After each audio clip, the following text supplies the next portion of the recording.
While American planes of the 8th Air Force bombed and fought off opposition in the air. They stopped their way into Germany, and they stopped their way out again.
We're here to honor the individuals that actually went over there in Europe and all of the other places for the 8th Air Force to fight against the Nazism and all the other bad times that we were having then. And this museum was built just to commemorate the individuals.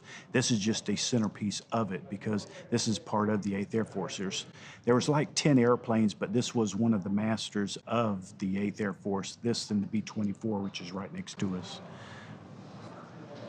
The history of the airplane was the entire 8th Air Force. It was basically the queen of the fleet. And there's 12,731 that were made, and there's only 44 left in the world. Only 44 airframes left.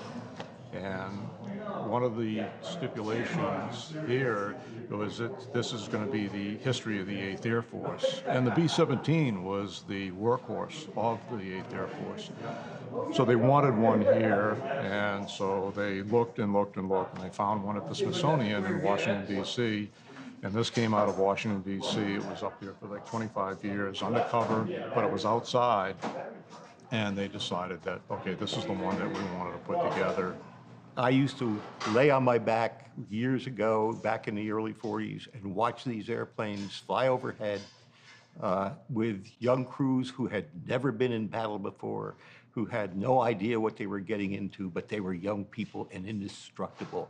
And I had no idea until I came and worked on this airplane just how, just what it was they were getting into and the experiences that they're going to bring home with them if they come home. When I joined the Air Corps, I was 18. At that time, you had to have 2 years of college to become an officer in the Army Air Corps. We weren't the Air Force then, we were in the Army. I decided the only way I was going to get it, I joined my buddy and became his roommate at a military school at Virginia Tech. And it was all a military school. And I was there about a semester and a half, and the Air Force came around, Air Corps, and they said, hey, we have a new rule. We send you to a college training detachment for 2.5 months. That makes up for your lack of 2 years of college, so you can enlist now. So I did. There were 12,721 of these airplanes manufactured for the war. They all went to the mighty 8th Air Force, and over 4,500 were shot down in combat.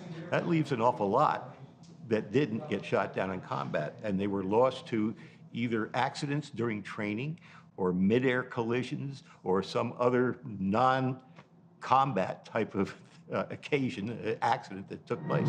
18 went out to attack the target. How many have returned? 1, 2, 3, 4, 5. 8 returned. Well, the manufacturing process back then was mass. The manufacturing was all done by hand. There were no machines that did it for you, very few machines. They had lifts mount the wings and engines and stuff like that, but all the rest of it was done by hand. Most of it, a good part of it, was done by women because the men were at war. We declared war on Japan, then Germany declared war on us 2 days later. FDR had a meeting with his cabinet. He had just declared war on the two biggest military operations in the world, Japan and Germany. And he said to his cabinet, we only have 58 airplanes that can fly. And then he said, we need 50,000 bombers just to get rid of Germany. Everywhere there are plants and installations that contribute directly or indirectly to the making of German aircraft. Industrial bastions which must first be ripped apart before the enemy's armies can be destroyed. What we want to do with this aircraft is restore it to 100% operational ability, to where if we flip a switch, that light will come on. We flip a switch, that part will work. We want it to be 100% operational. There's some things that we can't do because we can't get the parts. They're 70 years old, they've already been destroyed. So we sit down and try to say, okay, we're only going to take and build this part to this point. We can make this box, but we can't hook it up because we don't have the additional part. But it will be there looking like it's an operational part. So how do we sit there and divide it up? We have to do a chain, I guess, and say, okay, we're going to start here and go here and make it work. Most of the challenges are finding the parts and trying to find the proper parts intact, and you have to either manufacture them or actually do a lot of research to actually find somebody that's got one of these on the shelf. We can find a lot of parts, surprisingly, on eBay, but people have these in their closets or in their basements, and they say, hey, my father has this, what do you want to do with it? I'll donate it to you. Most of the airplane structure was intact, but the militarization, the weapons and the radios and the oxygen were all missing from the airplane. So we have to either try to find those parts or try to manufacture them. Gulfstream is our neighbor. And Gulfstream have guys that can do anything to build an airplane, right? And when they even took things over, and when you're walking out, you'll see a picture of the tail section. They found it and they copied it and made it exactly like it was. Everything in there is brand new. It took 6 years and 120 guys and gals using their skills to put this thing back together. Everything's perfect. The engines, everything works. The turrets, the bomb bay doors, the cockpit, the radio room, just like it was. It's amazing what they did back in the early 30s when this airplane was developed, how much intact that technology is still there. The aircraft is aluminum, and it's a rigid structure with the aluminum stiffeners around it, with the aluminum on the outside and riveted. All aluminum inside, very little insulation, very limited heat, and just try to imagine an aluminum airplane at 30,000 feet, at 50, 60 below zero. That aluminum is really, really cold. We had to get to 125 miles an hour to get off the ground. The next problem was finding the guy you're supposed to fly on. So you'd have to go up maybe 13, 15,000 feet, break out of the clouds, and there's all these B-24s circling around, or B-17s. When the flares are shot, we know that's the color for the day, that's where I have to be. And if there's 2,000 airplanes up there, how many? All I worry about is that guy I'm flying on.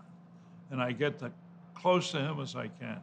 Every individual that we're building this aircraft for was important because the component and the part that they were using was as a team. This airplane flew as a team. There were 10 people on it, and they all operated individually just to make sure this airplane gets from point A to point B and does its job. So all components are important.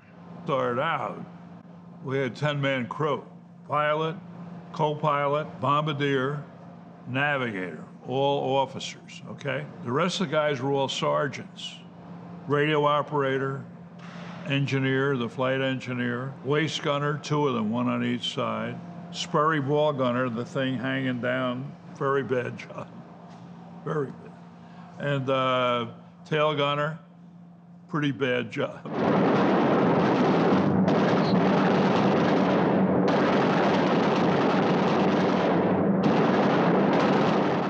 The significance is the history of the aircraft and reading the books and knowing that these individuals actually took these aircraft and flew them to a war, and a lot of them did not return. It puts you in your place, when you realize that as young kids, that they volunteered to risk their lives and many to give their lives humbly to talk to these people. I think the legacy that we need to tell everybody is remember your history. You can go to all museums, and there's always people there that want to pass that information on to other individuals. I wouldn't trade it for anything, but I wouldn't want to do it again. I think that, you didn't have a great life expectancy. You're getting shot at. That's not good. I still love the guys that I was with. I mean, you get pretty close when you're putting your life on the line. My air base, the 446 Bomb Group, was merely about a 10-minute flight to the White Cliffs at Dover. But if we had a good day and nobody got hurt or injured, which was rare, we'd come down in low over the English Channel. We could see from about 2 miles out, I could see the White Cliffs at Dover.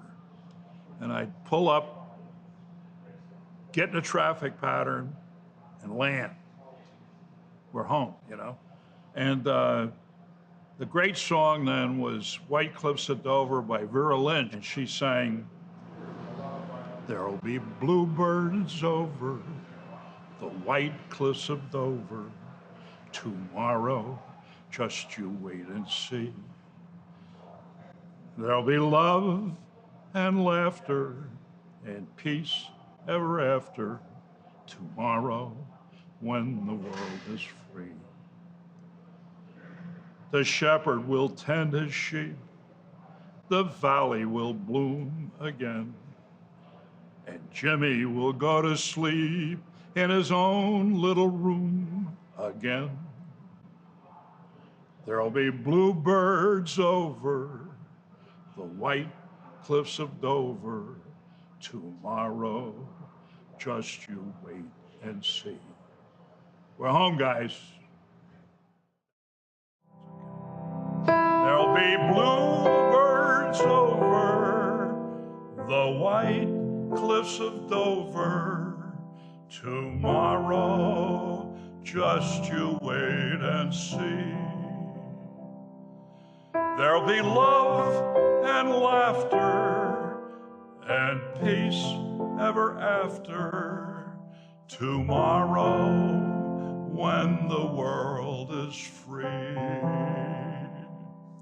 The shepherd will tend his sheep. The valley will bloom again. And Jimmy will go to sleep in his own little